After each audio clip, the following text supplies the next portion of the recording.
registrado, certo? Vocês já começaram a mandar presente pelo chat.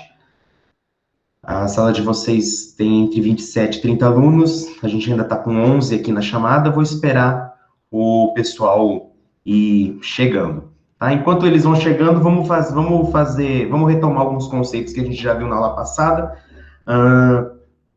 Como havia falado, hoje é a continuação do conteúdo da aula de terça, e que é a aula 33 e 34 com o tema ditaduras, democracia e cidadania. Então, vamos fazer uma breve retrospectiva dos conceitos trabalhados, para a gente dar continuidade no slide que a gente parou, certo? Se eu me lembro bem, a gente parou no slide 22, correto?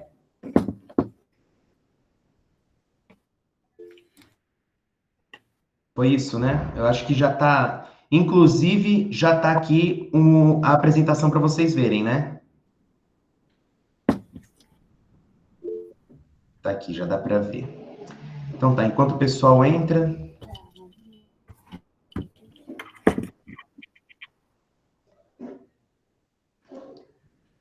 Seria mais legal se ficasse na tela inteira, né? Mas eu ainda não sei fazer isso.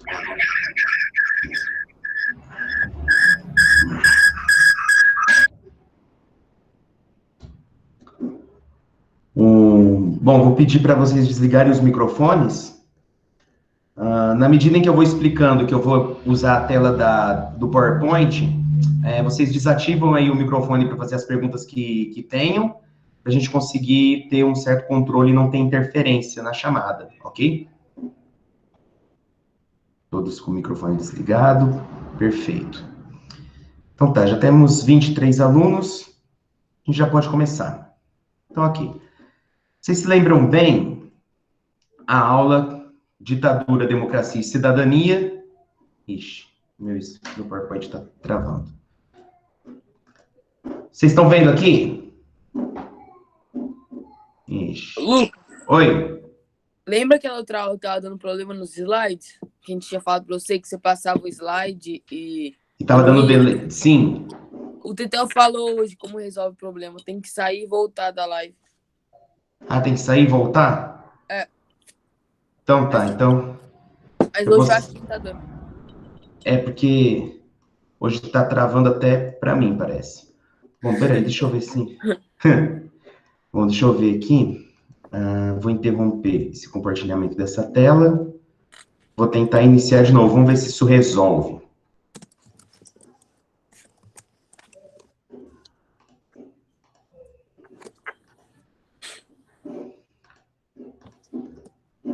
Tá dando para ver?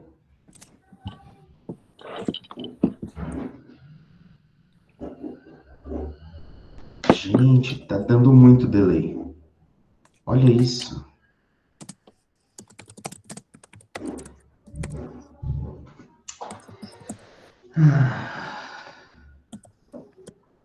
Ok, eu vou... Não tá dando para ver. Cadê você está apresentando? Estou tentando apresentar. Cadê? Só eu vou tentar reiniciar aqui a chamada para ver se a gente consegue aí usar a apresentação dos slides, tá? Um minutinho. Vou parar a apresentação.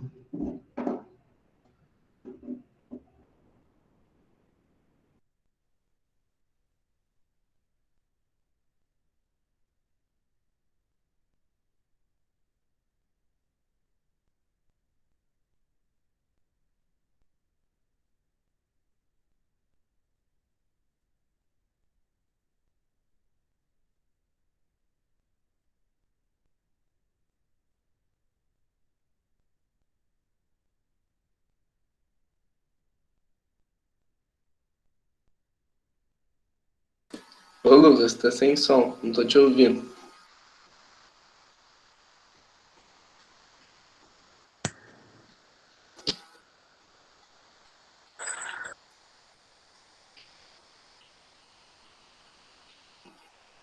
Você já falou alguma coisa, nem tô te ouvindo. Tô vendo que você tá falando aqui, não tô te ouvindo.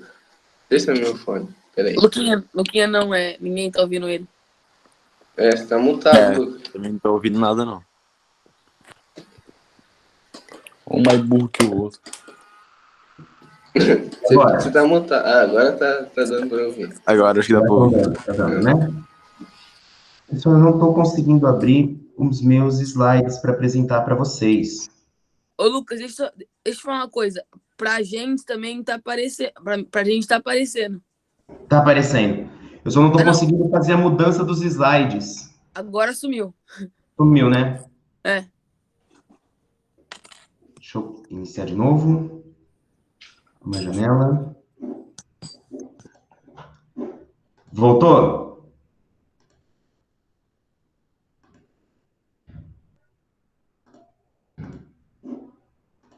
Agora tá dando para ver?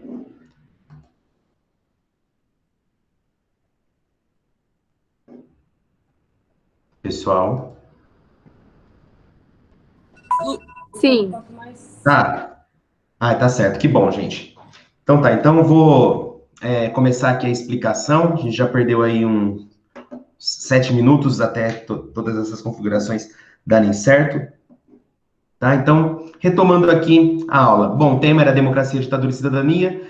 Pelos slides, a gente já tentou reconhecer aí algumas características da democracia e da ditadura. A gente se concentrou muito mais na apresentação da democracia, apresentando a estrutura burocrática que permite a gente reconhecer um regime democrático e também as liberdades políticas e os direitos civis que também fazem parte da característica do regime democrático, certo? A gente também passou aí pela definição dos governos, dos melhores governos de acordo com Aristóteles, vocês lembram lá, democracia, monarquia, aristocracia, onde esses eram adotados como os regimes puros, e o contrário deles, os regimes corruptos, seriam aqueles em que o governante ele iria governar seguindo seus próprios interesses, ou a defesa daquele grupo que ele defenderia, certo? Então, isso serve para distinguir bem o ideal democrático, que é pensar no interesse geral, e aquele que acaba se corrompendo quando o governante começa a ter uma atitude mais egoísta. A gente também viu aí o Benjamin Constant, um grande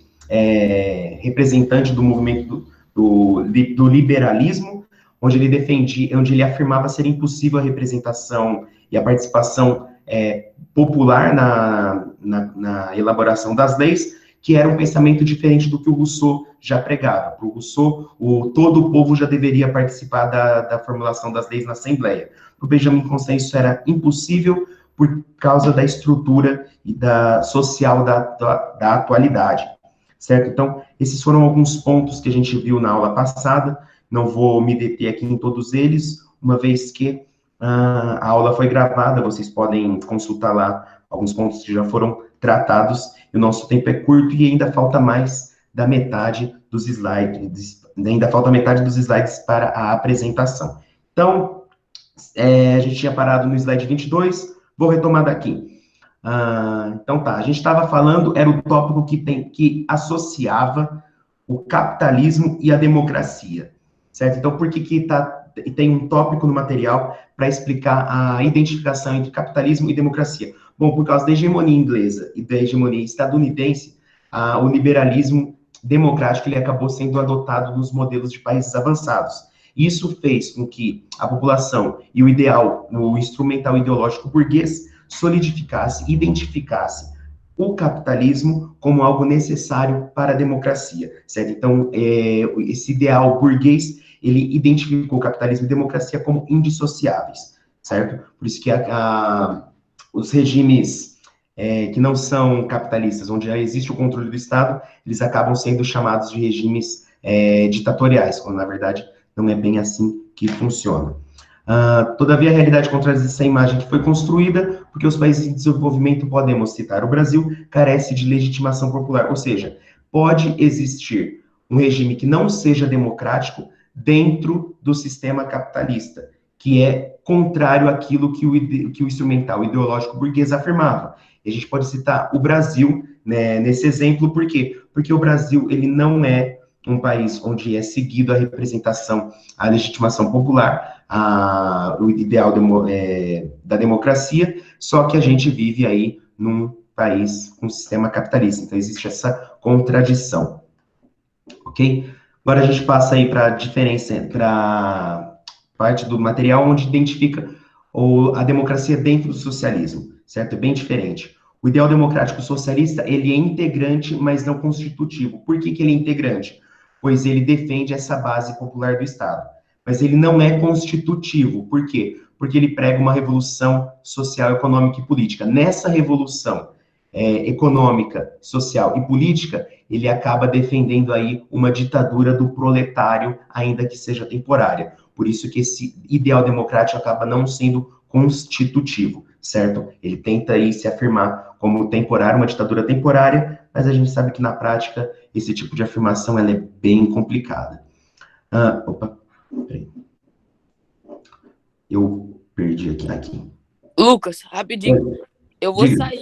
sair e voltar da live, que o meu, quando você passa o slide, não tá trocando de novo, tá? Aí você me aceita? Aceito. Tá. Mas alguém tá tendo esse problema com os slides, gente? Podem mandar pelo chat. O meu 912. Ixi. Bastante gente tá com problema. Tô vendo agora pelo chat. Por que isso acontece, hein? Será que é delay? Será que é o meu computador? Vai saber. Agora acho que vai funcionar. Então tá. Qualquer coisa, gente, se dá esses problemas nos slides, o meu som não tá tendo delay, né?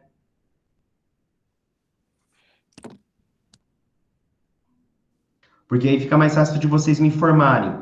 Essa desincronização, nem sei se essa palavra existe, esse problema aí temporal entre a minha fala e os slides que não estão mudando para vocês, para a gente conseguir fazer uma aula mais lenta para vocês acompanharem o conteúdo, ok? Mas enfim, continuando. Ô, Lucas, não é só a voz, é só os slides. É só os slides, né? Então vocês conseguem perceber quando eu mudo de um slide e começo a falar de outro tema? Também não, né? Vocês não estão vendo o slide que eu estou mudando? Hã? Não, eu achei que daria para vocês notarem a mudança dos slides e me avisarem que não está mudando no computador de vocês através da minha fala. Mas dá na mesma porque vocês não sabem quando que eu estou mudando de um slide para o outro enquanto eu estou falando, né? Enfim, foi um parênteses confuso. Então tá, slide 24. A crítica da democracia apenas representativa é a retomada de alguns aspectos da democracia direta com a participação popular da democracia participativa.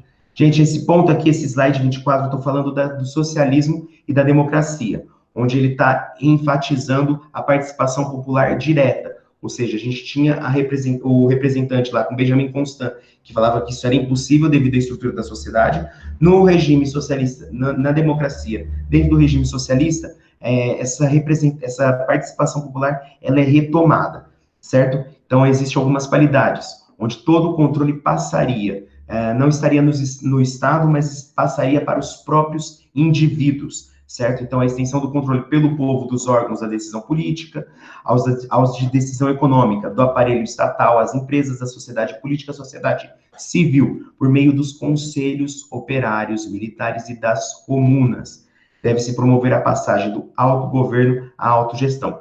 Bom, isso aqui é o ideal, então, da participação popular, e ela teve relatos na história. Onde isso aconteceu? Na Comuna de Paris, em 1871, e serve para Marx mostrar que esse modelo pode dar certo. Então, o que foi a Comuna de Paris? Mudando de slide.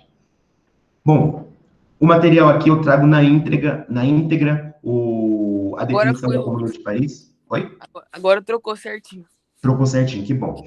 Então tá. Então, a Comuna de Paris foi o nome dado ao governo revolucionário de inspiração socialista, certo? Houve aí um evento histórico formado depois da derrota dos franceses contra a Prússia, comandada por Napoleão III, e indignada com as bases do acordo de paz assinado. A população saiu às ruas de Paris, culminando na tomada de poder pelos operários apoiados pela Guarda Nacional. E durante 72 dias, olha que governo curtinho, Paris foi governada pelo Comitê Revolucionário, que estabeleceu a igualdade civil entre homens e mulheres e separou o Estado da Igreja.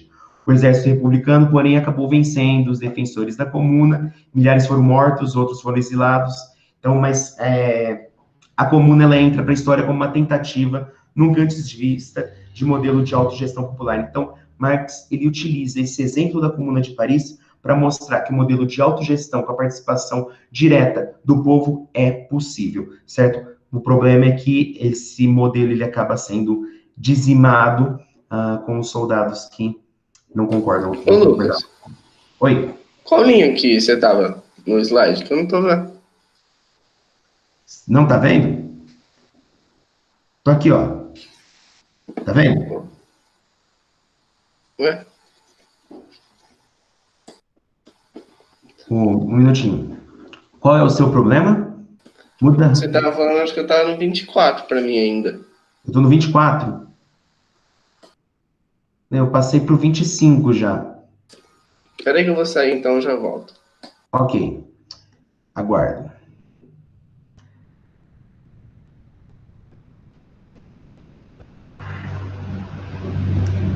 Daí eu fico confuso se eu espero entrarem, se eu continuo a exposição, porque, em teoria, a aula está sendo gravada.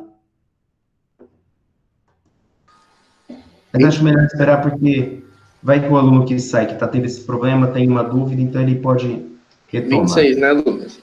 Oi? 26. 26. Isso, 26. Valeu. Então tá. Retomando. Bom, para Marx, o regime representativo estava fundado na distinção entre os poderes executivos e legislativos, ou seja, aqueles que executam as leis e aqueles que as produzem, aqueles que as desenvolvem. Portanto, o novo Estado, para o Marx, ele deveria ser simultaneamente um órgão de representação parlamentar, logo legislativa e também executiva. Então, o que acontece? Marx, ele defende aí essa união do poder legislativo e executivo enquanto assumido pelo povo, certo? Marx também observou que o sistema parlamentar burguês, ele confirmou a centralização política, ou seja, nesse mesmo ideal burguês aí, democrático, acabava centralizando o poder e não alcançando a representação popular defendida por Marx, certo? Nesse aspecto, o Marx, ele é simpatizante do ideal de Rousseau, ele foi fortemente influenciado por Rousseau. Por quê? Porque Rousseau, ele pregava também o fim do Estado da maneira como a gente conhece. Para o Rousseau, o povo deveria participar muito mais ativamente nas questões políticas, certo? 27, slide 27, mudou para todo mundo? Para mim mudou. Ok. Bom, aqui a gente, no slide 27, a gente está tratando... Que mudou também, que mudou também. Autorizei a entrada de mais um. Tem que lembrar que esse sonzinho é quando alguém está pedindo para entrar. Certo? Pessoal, estou muito orgulhoso. Participação massiva da sala. Gostei, muito obrigado. Tua live é que mais enche, Lucas. Oi? Tua live é que mais enche. Nossa. Fico muito feliz com isso, gente. Muito obrigado. Ô, Lucas, daqui a pouco bate o Gustavo Lima. Isso. Vamos lá, gente. Bom, esse é um problema aqui contido no pensamento do Marx. Por quê? Porque ele não chegou a tratar da concepção do funcionamento da democracia comunista, certo? Ele chega a utilizar o exemplo da Comuna de Paris para mostrar que dá certo, só que ele não chega a desenvolver o processo para que isso seja concretizado. Ele apenas faz uma crítica à democracia burguesa, que ressaltou a Constituição sancionava o poder social da burguesia, ou seja, então, Marx ele apenas fez essa crítica ao regime democrático burguês, onde não existia essa participação ativa e direta da população. Só que ele não chega a desenvolver como isso poderia ser desenvolvido, além do exemplo que ele utiliza da Comuna de Paris, certo? O material, ele traz aí a afirmação de que alguns teóricos defendem de que Marx acreditava na mudança através do voto, só que de acordo com esse outro comunista aqui, o Vladimir Lenin, isso não existe. Por quê? Porque por causa dessa afirmação dele. É natural que o liberal fale de democracia em geral. Um marxista, porém, não esquecerá nunca de perguntar para que classe. Ou seja, parece que Lenin está interpretando Marx de maneira muito mais rigorosa, na qual ele reconhece que um regime de governo, ele sempre acaba priorizando uma determinada classe, certo? Então, parece que ele vai de acordo, ele vai ao encontro da ideia do Marx, onde ele falava que a representação popular, ela depende aí de uma ditadura do proletário para ela conseguir alcançar aí o fim da divisão da sociedade de classes. Slide 29. Aqui a gente já começa a falar das ditaduras, certo? Então, as ditaduras, elas têm 3 características fundamentais. A primeira é a concentração do poder e seu caráter ilimitado.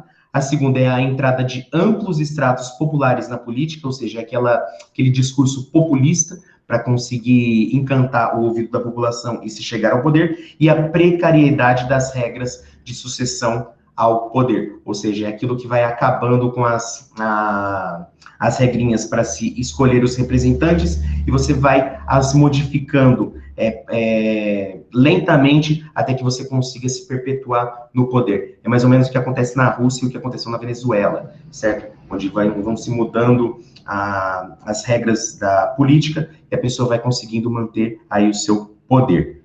Isso é extremamente errado, só que, como diria Maquiavel, a política, ela tem dessas coisas. Mas, enfim, na ditadura, o governo ele não é limitado pela lei, ele coloca-se acima dela. Ou seja, existe uma lei que precisa delimitar aí as ações do governante, só que na ditadura, o governante, ele se vê acima dessas próprias leis que a população deveria estar participando, certo? Ô, Lucas.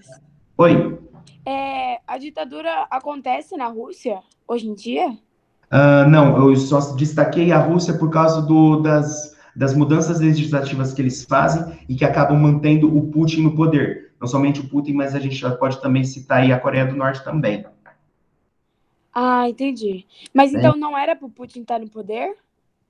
Não, porque agora, esse é o problema de usar uma referência. Eu lembro que ano passado eu li alguma notícia onde o Putin ele estava trabalhando aí com seus ministros ou com a sua base do governo, os meios para ele conseguir se manter na eleição, ou se reeleger, ou conseguir se manter, certo? Isso é uma mudança nas regras eleitorais. Ou seja, porque não sei se foi nesse slide ou se numa aula anterior que a gente acabou vendo, as regras eleitorais, elas não podem ser mudadas em cima da hora. Se uma mudança é possível, ela precisa ser feita com antecedência, certo? Por isso que a população, ela sempre tem que se manter antenada nas regras da política e nas regras de votação. Por quê? Porque se o povo não acompanha, ele não vai saber que regras estão sendo mudadas com antecedência. E quando chegar no dia da votação, essas regras já vão ter sido alteradas sem o devido conhecimento popular que deveria pesquisar sobre elas.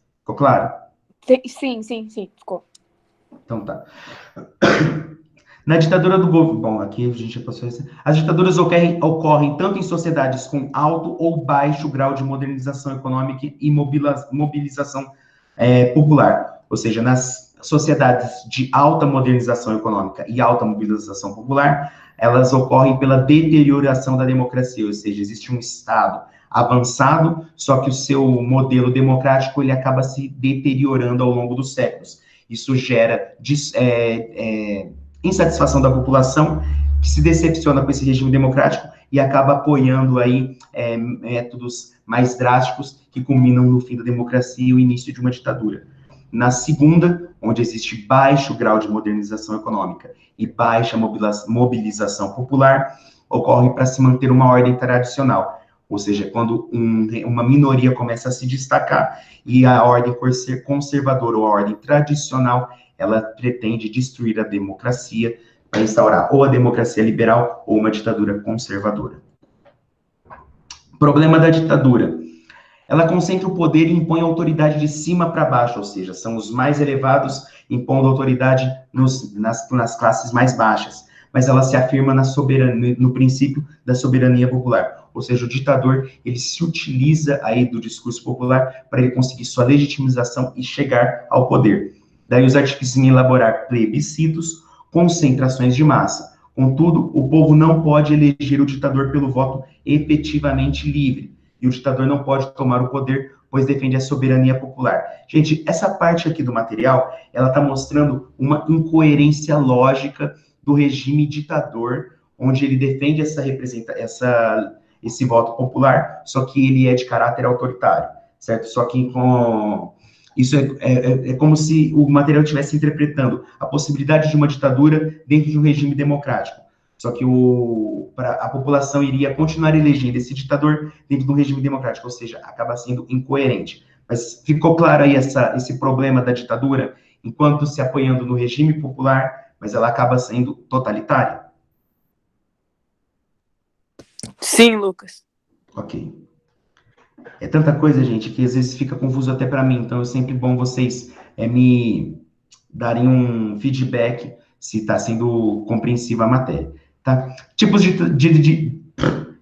ditadura. Classificação das ditaduras são diversas e podem se relacionar com a natureza do poder, o objetivo, o caráter da elite dominante, a base social e os instrumentos de controle adotados e o grau de infiltração do tecido social.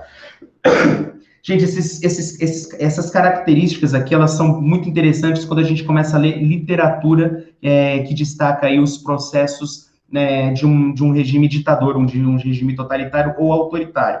Para quem não leu, eu recomendo fortemente aí a leitura do 1984 e Revolução dos Bichos, certo?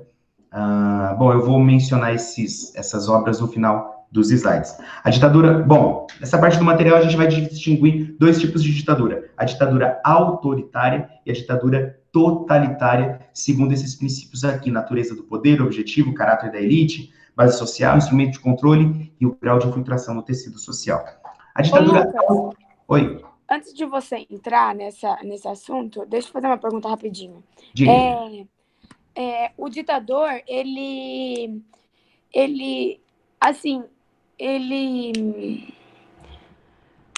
dá ouvidos à classe popular? Sim e não. Sim e não, por quê? Porque o ditador, ele se utiliza do princípio defendido pela classe popular, utilizando de um discurso populista para chegar ao poder. E sim também porque ele continua se baseando nas suas afirmações dentro dessa sua base aliada que serviu para colocar ele no poder. Não, ele não continua se baseando nessa classe, dessa população. Por quê? Porque ele acaba se despregando aí desses ideais que ele defendia para o povo e acaba exercendo aí o regime que visa os seus próprios interesses. Sim, sim. Uhum. Certo? Uhum. Qual era a continuação da sua pergunta? Ou ela foi respondida? Foi respondida, mas a parte do sim, qual que era mesmo? A parte do sim é que ele utiliza o ideal popular para chegar e se manter ao poder. Tá bom. Tá bom? Beleza. No livro A Revolução dos Bichos, isso é muito interessante porque quando a Revolução dos Bichos é uma fazenda, ela acaba sofrendo uma revolução, os bichos tomam o poder da fazenda. Um dos que vão liderar essa revolução são os porcos. E os porcos, eles defendem a igualdade dos animais. Então, eles estão se apropriando da luta dos animais em geral, que promove essa igualdade. Só que conforme eles vão chegando no poder, essa igualdade ela vai se transformando. Então, eles se baseiam e não se baseiam aí na defesa e representação do popular dos animais. Vou só um exemplo aqui, uma obra muito boa, recomendo a leitura. Bom, a ditadura totalitária. Peraí, eu não terminei essa daqui, né? Ditadura autoritária. Ela baseia-se nos meios tradicionais de coerção, ou seja, forças armadas, polícia, burocracia e magistratura. É uma pequena capacidade, ela tem o caráter de usar pequena capacidade de propaganda e de infiltração nas instruções e nos grupos sociais. Ou seja, a ditadura autoritária, ela é mais explícita no quesito do controle do uso da força e no uso pequeno no controle no uso da propaganda, certo? Reprime a oposição abertamente e contente-se com a existência de uma massa apolítica e de uma classe dominante disposta a colaborar. Essas são algumas características da ditadura autoritária. A ditadura totalitária, ela parece já ser um pouco mais refinada. Por quê? Porque ela usa todos os meios coercitivos, ela apresenta um partido único de massa, ou seja, com esse partido único de massa, ela tenta alcançar aí a sua legitimidade. Por quê? porque esse partido de massa, que tem algumas parcelas, né, da população que se destacam apoiando esse governo, ela acaba ganhando aí legitimidade. Então, ela tenta controlar também todos os meios de educação, os meios de comunicação e as instituições econômicas, ou seja, ditadura totalitária. Parece que é a totalidade de todas as instâncias que fazem parte do órgão do Estado, do governo, da sociedade, e o Estado tenta controlar elas de forma total. Então, ele também tem a qualidade de penetrar em toda a formação social, inclusive na família, e reprime qualquer oposição por meio de grupos especiais de polícia e do terror, impondo aí a aceitação do regime. Ou seja, ela é muito mais refinada aí no seu processo de dominação. Mas, ô Lucas, Oi? a totalitária, ela não é tão agressiva? A totalitária, ela é agressiva, só que, vamos dizer, ela oculta o cadáver de maneira mais artística.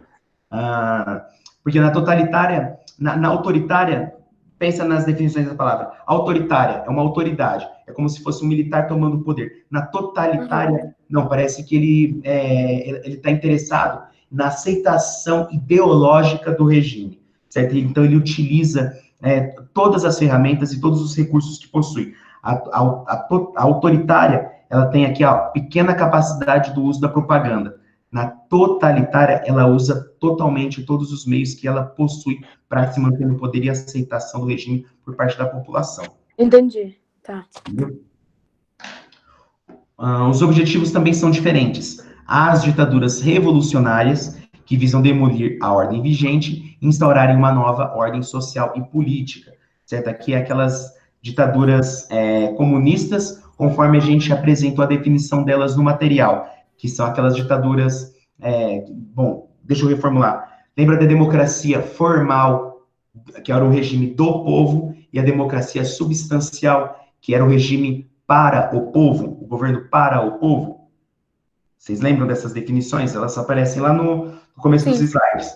Segundo essas definições, era possível que existisse uma ditadura que tivesse base democrática substancial. Por quê? Porque existiriam poderosos ditadores nos quais investiriam em políticas públicas que beneficiariam o povo. Ou seja, é uma ditadura revolucionária que visa demolir a ordem vigente e instaura uma nova ordem social e política. E há aquelas ditaduras conservadoras que defendem um status quo ou status vigente ameaçado, ok? Ixi, peraí. Contudo, esses conceitos são problemáticos. Por quê? Porque... Lucas, Oi. Nesse caso desse tópico que você acabou de falar, por exemplo, a gente poderia dar da ameaça comunista no Brasil, que instaurou a primeira ditadura, né? Porque falando que o governo estava ameaçado, eles usaram de desculpa para instaurar a ditadura e continuar com o modelo vigente. Exatamente.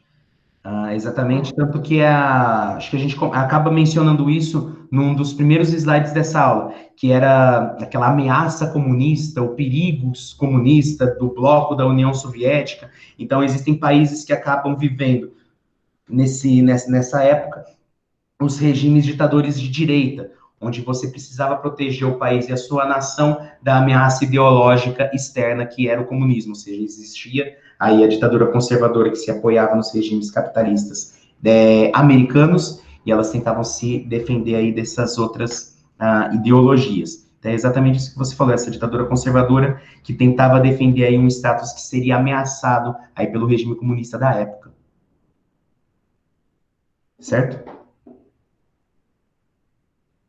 Bom, esses conceitos aqui, ditadura revolucionária, ditadura conservadora, eles são muito problemáticos e muito complicados de se adotar essas definições à risca. Por quê? Porque um ditador, ele nunca vai deixar claro aí os ideais que eles defendem, porque ele sempre pode esconder outros objetivos. Totalitarismo no século XX. Da mesma maneira que a ideologia dominante procura apresentar o capitalismo e a democracia como indissociáveis, o pensamento socialista associa a democracia à participação popular direta, criticando a democracia em geral dos liberais, que estaria ligada à dominação de classe. Aqui a gente tem uma definição aí do que seria um regime totalitário.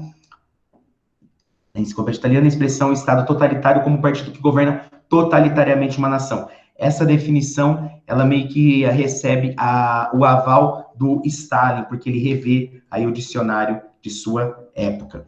A expressão do Estado totalitário passou a designar todas as ditaduras monopartidárias, tanto fascistas como comunistas.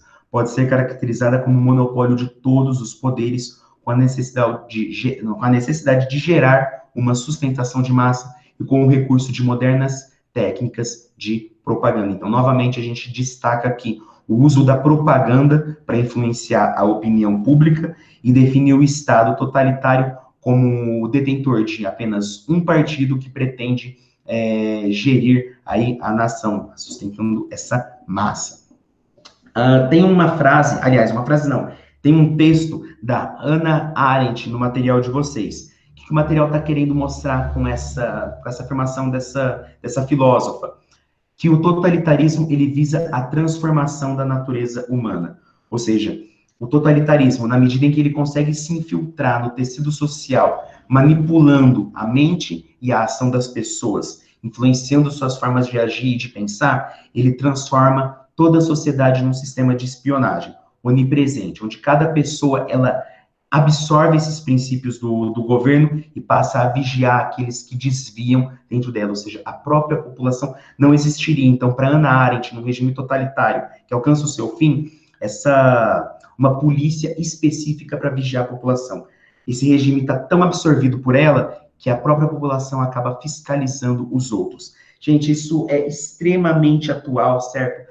Essa frase da Hannah Arendt, uma vez que a gente tem integrantes do próprio Congresso que promovem aí a fiscalização das ideias das escolas, aquela doutrinação comunista do Paulo Freire. Gente, isso é muito sério, certo? Existem teóricos, existem pessoas que não levam esse tipo de afirmação com o devido peso, mas é uma ameaça à democracia, uma vez que você está promovendo aí a fiscalização de determinadas ideias, né? Assim que funciona, ok? Aqui eu coloquei 1984 mais uma vez como um exemplo do que tanto Hannah Arendt e tanto a história traz para a gente, porque em 1984, o romance do Orwell, a gente tem a polícia das ideias que é utilizada para fiscalizar a população. E temos também a própria população, os próprios filhos que começam a vigiar as atitudes dos pais. Em 1984 tem inclusive um pai que ele é delatado pelo próprio filho.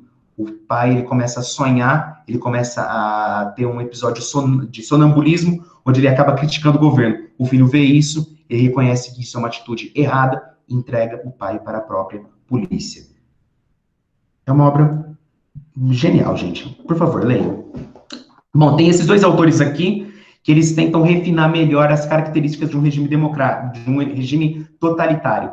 Ideologia oficial, diz respeito a todas as atividades existentes do indivíduo, a divisão por um partido único de massa, o controle de um sistema de terrorismo policial, o monopólio de todos os meios de comunicação de massa, o monopólio absoluto baseado na tecnologia moderna e o controle e direção central de toda a economia por a coordenação burocrática das unidades de produção antes independentes. Ou seja, são alguns pontos descritos por esses dois autores para se definir o regime totalitário.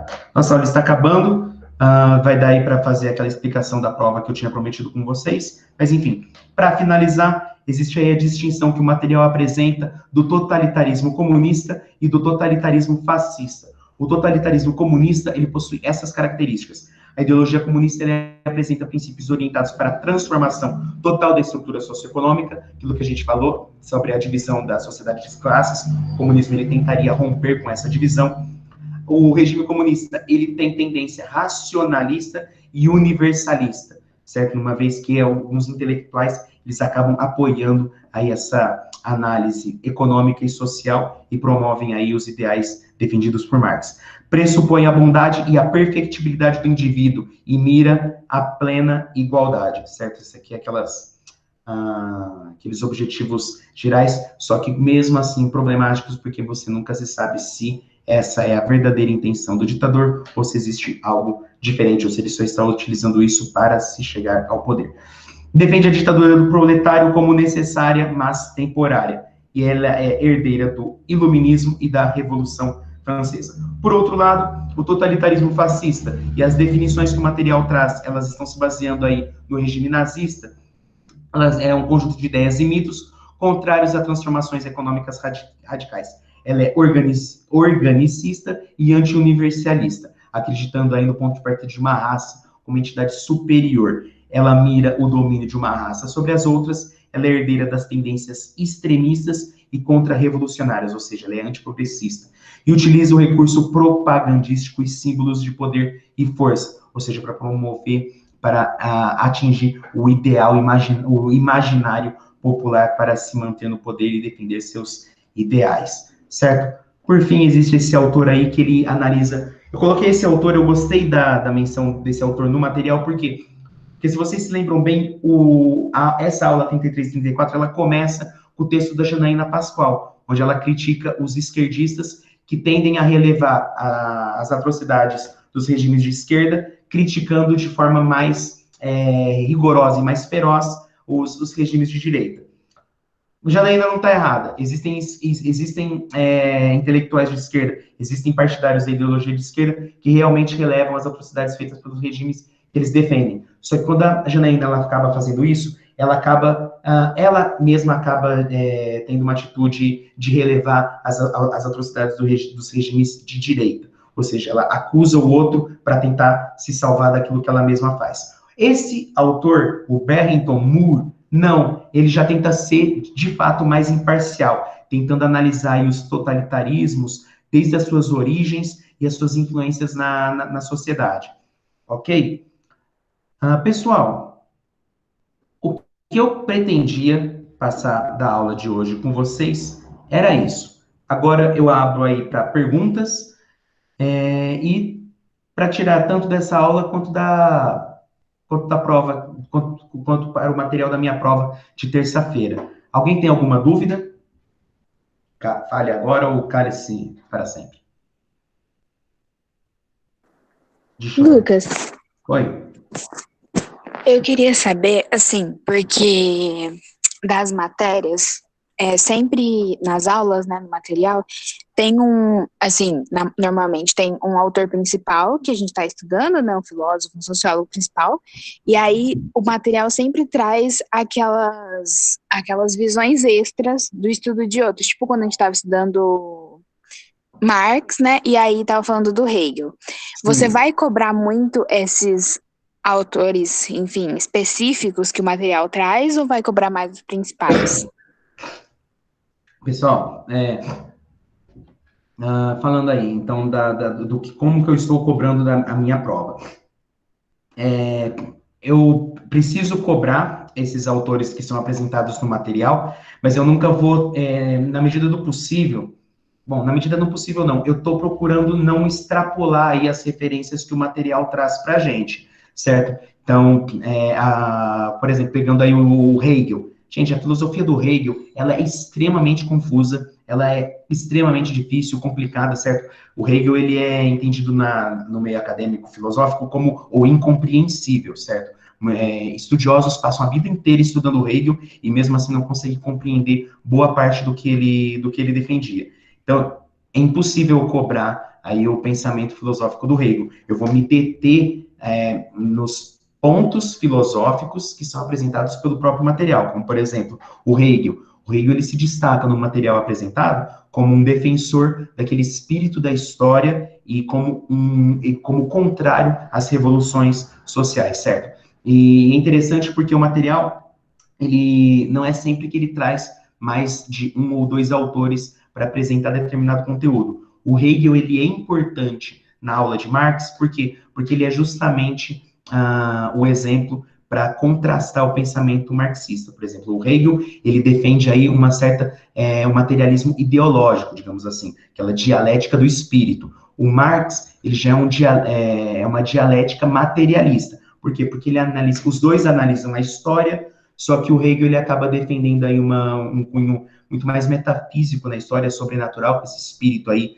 com a história possuindo regras próprias, e o Marx já não. O Marx, ele analisa essa história voltada para as relações humanas econômicas, para as relações econômicas e sociais referentes ao homem, certo? Então, eu estou tentando deixar bem redondinho e ficar bem dentro do que o material está trazendo para a gente.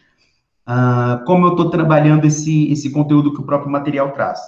Eu estou trazendo aí ou um vídeo, ou uma imagem, ou um pedacinho de um texto, e aí, de acordo com esse trecho, com esses elementos que eu trago, eu te dou as alternativas e você precisa analisar qual que se relaciona melhor com elas. Nesse quesito, a minha prova, ela está mais ou menos no mesmo formato do Enem, claro que não com a mesma dificuldade. Ô, Lucas, Oi. deixa eu só te falar uma coisa. Você criou todas as questões ou pegou questão de tipo vestibular? Porque o Balbino de matemática, ele mandou pra gente 7 questões da prova, sabe? Ele falou que pegou de vestibular. Nossa, não, eu não fiz isso ainda não, gente. Eu tentei criar, na medida do possível, as minhas questões, mas não peguei de nenhuma de vestibular. Quando eu peguei, era apenas acho que foi só uma questão de vestibular, acho que não foi nem de um vestibular, foi de um concurso público, e era só o enunciado. As opções, fui eu que as desenvolvi, certo? Então, esse ponto, pelo menos nesta prova, eu não estou pegando nenhuma questão de vestibular. Eu estou tentando desenvolver mais. A minha tentativa nessa prova, o meu intuito é avaliar o aprendizado de vocês com o conteúdo que foi apresentado e somado com a capacidade de interpretação de uma imagem, música, texto ou poesia. Entendi. Mas não tem, tipo, muito a questão tipo, sabe? Eu não sei explicar o que eu quero falar. Vocês querem que eu traga questões de vestibulares para treinar vocês para esse tipo de avaliação? Eu acho que pode ter um equilíbrio, Lucas, assim. Você faz as suas questões e traz, sei lá, algumas, uma ou duas, não sei a quantidade, que você acha interessante de vestibular. Eu também gosto dessa ideia. Então, beleza, gente. Farei nesse modelo mesmo, ok? Então, podem ficar. Então, é esse modelo aí que minha prova vai seguir para vocês. Faz metade, metade. Ok, gente, eu gostei dessa iniciativa de vocês, viu? Gostei de exigir aí uma prova com uma dificuldade um pouquinho maior. Eu estava preocupado, em virtude do conteúdo que o material estava apresentando e o modo como trabalhar ele com vocês, mas eu gostei desse pedido. Serão atendidos. Certo? Mais alguma coisa?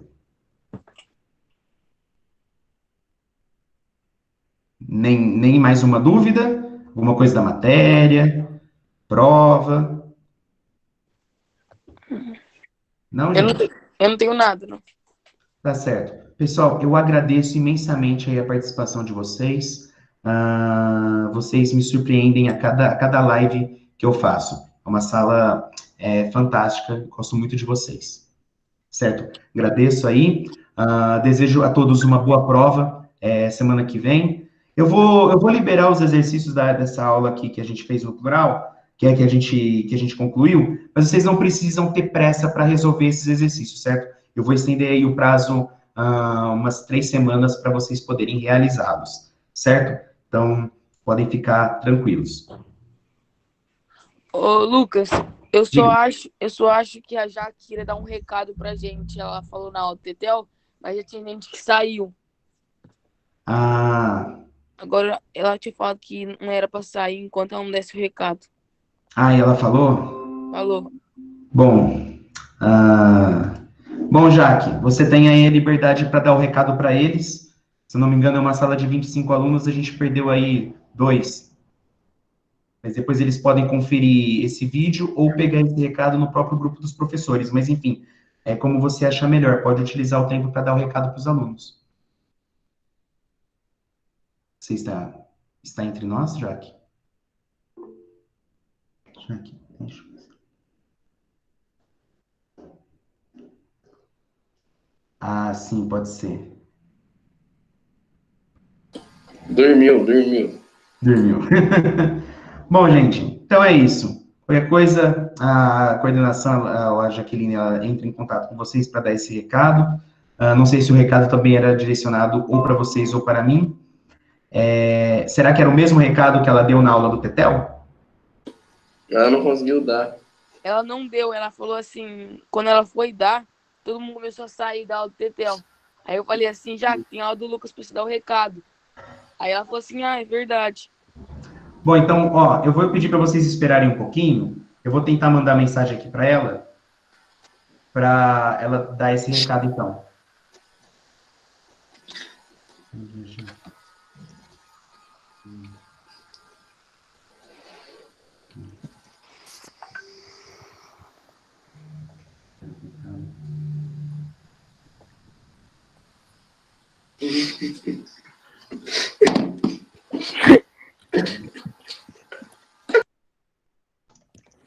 Vocês não estão me sacaneando, né? Eu tô falando com ela sobre esse... Não, ela tinha realmente dito na aula da Tetel Então, tá. que queria dar um recado. A gente tá rindo porque ela dormiu, assim, ela desliga o microfone e... Às vezes é... Bom, gente, a escola não parou, né? Então ela deve estar resolvendo alguma coisa de Aí, lá. Ah, Jaque, voltando à vida. Oi, Jaque. Acordou? Pessoal, desliguem os microfones para ela conseguir dar o recado para vocês.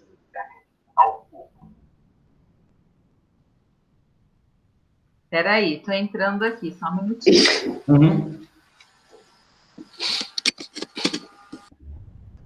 Terminou a aula, Luca? Terminei, Jaque. Nós Sim. estamos com 23 alunos. Ei, tem aluno faltando aí, hein? O que eu faço? Pietra entrou? Jaque, teve uma hora que a gente bateu aí o recorde de 27 alunos. Agora eu não sei se... Que beleza. Ah lá, o Pietro também falando que entrou, né? A mãe teve que derrubar da cama, Pietro?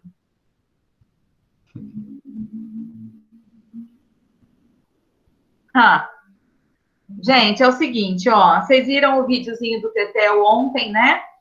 Falando um pouquinho das provas, falando um pouquinho das férias. Vocês têm alguma dúvida com relação a isso? Quer me perguntar alguma coisa?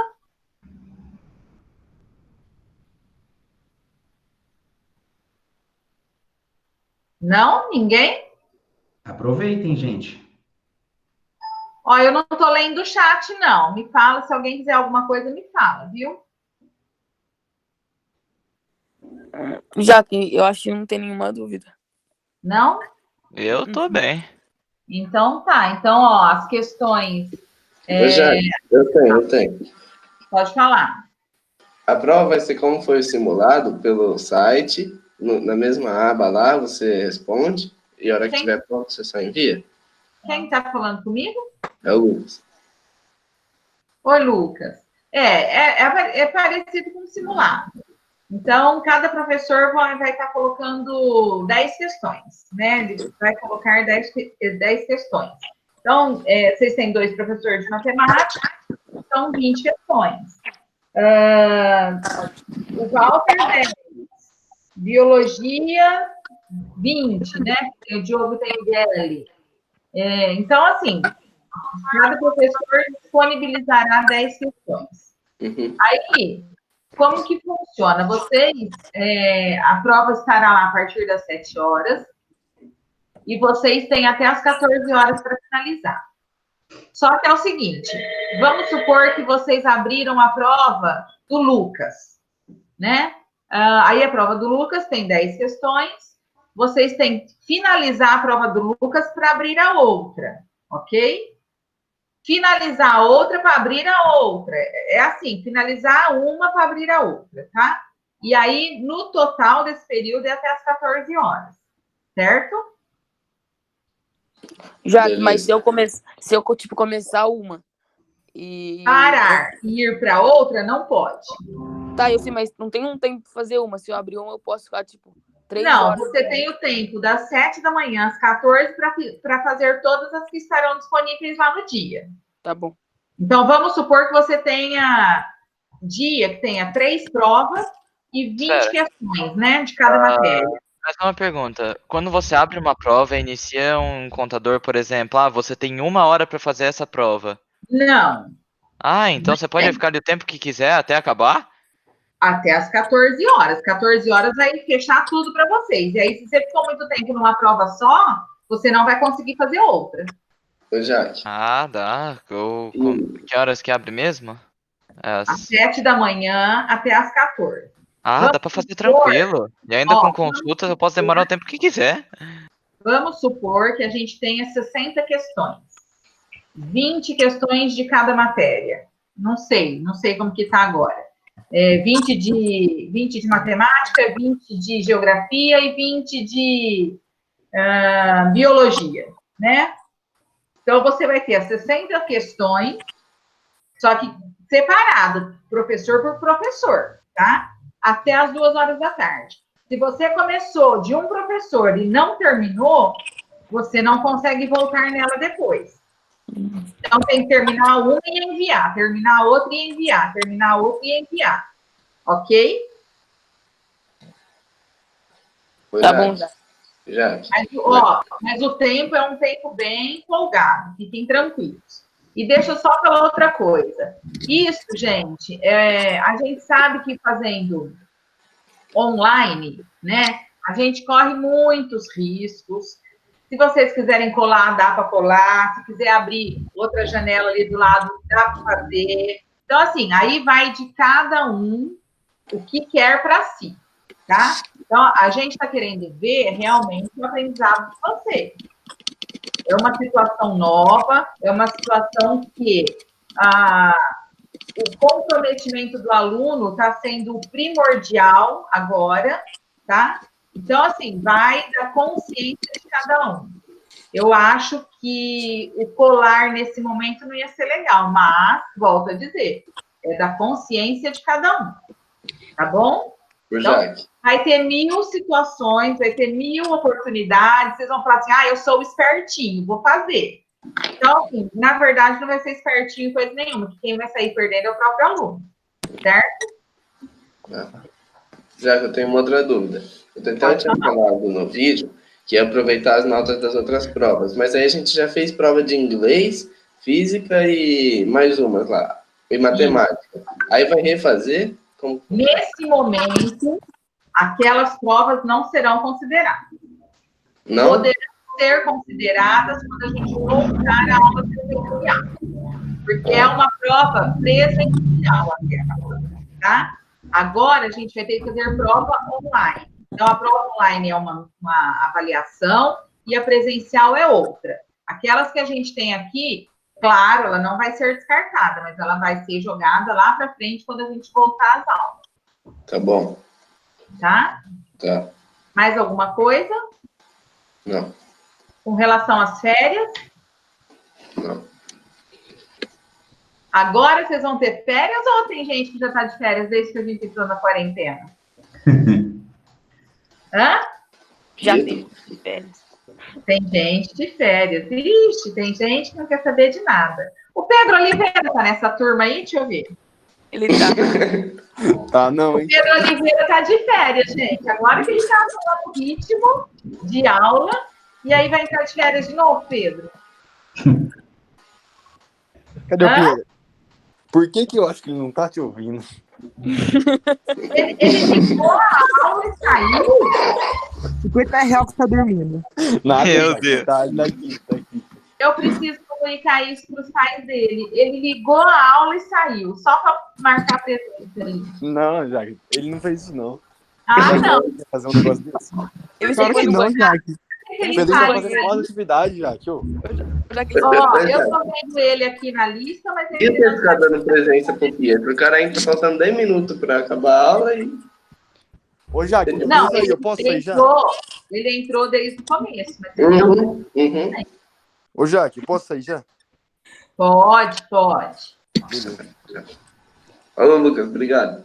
Falou, gente. Muito obrigado pela participação. Boa prova para Lucão. vocês. Até mais. Tchau, Tchau, gente. Tchau, Jaque. Tchau, Lucas. Tchau, Jaque. Tchau, Lucão.